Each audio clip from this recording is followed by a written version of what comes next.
actually take that to the pharmacy, that word on that paper doesn't do me any good. It's not going to help my pain. It's not going to heal me until I actually take that and use the word. And it's just the same thing with the Bible. Unless we use it, it's not going to do anything for us. So the word came to Jonah. And when the word comes to you, we can respond. We can respond in so many different ways. And there's so many, if you read the Old Testament, a lot of times people have conversations with God. Like Moses, I think of. He actually talked back and forth with God when it was in the burning bush. Jonah here, we don't have a conversation. Jonah didn't say anything back to God, but his actions spoke volumes. And most of the time, it's our actions that really tell the truth. His actions spoke volumes. He thought he knew what was best. And this is kind of the point in the story where he said, okay, God, there's been a change in plans. You've told me to do this. I'm changing the plan. My plan is better. I'm going to run. And Jonah ran. And when we say ran, we don't just mean he went to the next town over. He ran 2,500 miles in the opposite direction. And so he gets on this boat to go to Tarshish, which they believe was like eastern Spain, I believe. So he's going to get on this boat, and most Bible scholars believe it was a year-long trip. So he's getting on a boat to ride on a boat for a year. That's a long time to be on a boat.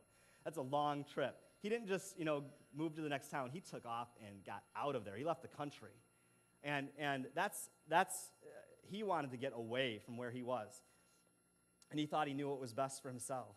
And in verse 3, we see. I find it so funny, and I believe Jonah wrote this. We're pretty sure that Jonah wrote this, but I find it so funny, some of the words and the phrases used.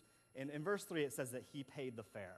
I think it's kind of funny that he threw that in there. Like, do we really need to know that he paid the fare to get on this boat? Now, this boat was a cargo ship. We find that out later on, but this boat was a cargo ship. So that's their primary source of income, was to carry cargo from one port to another. And they probably took stragglers or people that just wanted to move on. They probably took them on for a fare. So he paid the fare, and it could have been very expensive. Some people think it could have been like a year's worth of salary for him to take this trip. I don't know. I mean, their main source of income was cargo, so I'm not sure, but it was probably pretty expensive for him to get on this boat. So he paid this fare, and I think that's just a picture. I mean, it cost him a lot more. This is the beginning of him paying for the price for running. It's the least painful part of his payment. It probably hurt him in his pocketbook, but it was really the least painful part of him running from God was this fare that he paid. But that was just the start of his payments. We'll see how he paid, and people around him paid later on. But whenever you run from God, there's always a price. There's always going to be a cost. There's always a cost when we say, God, I know better. I'm going to do this. I have this plan, and I'm going to follow it.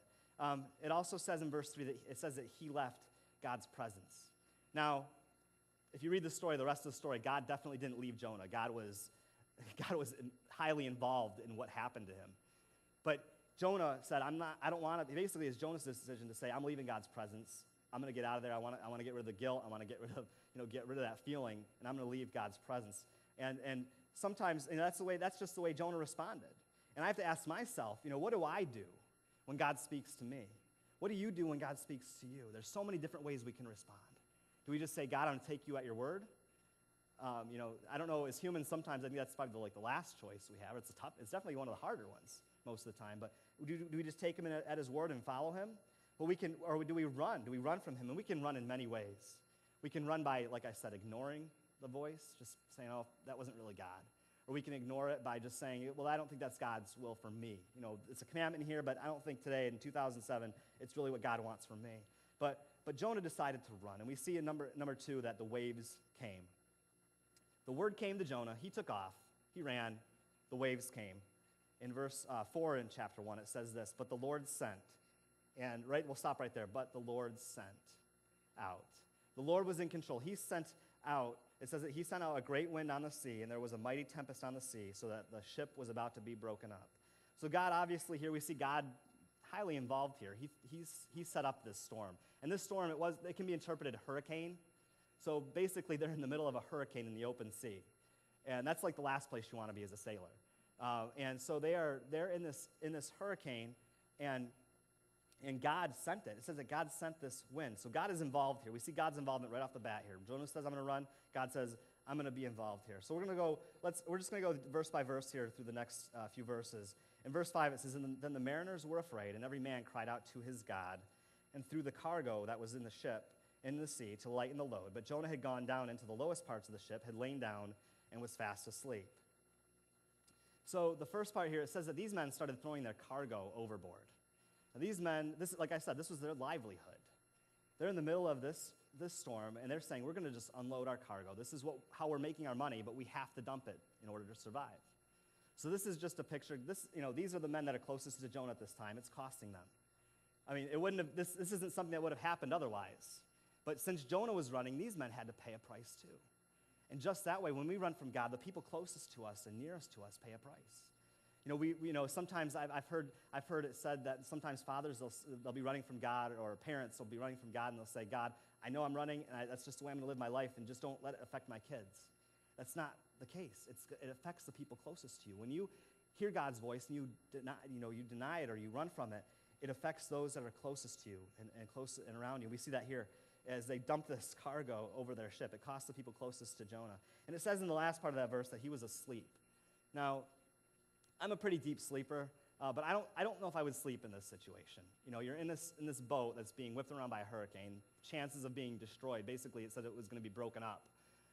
And Jonah's asleep. And you think about it, why was he sleeping down in that ship?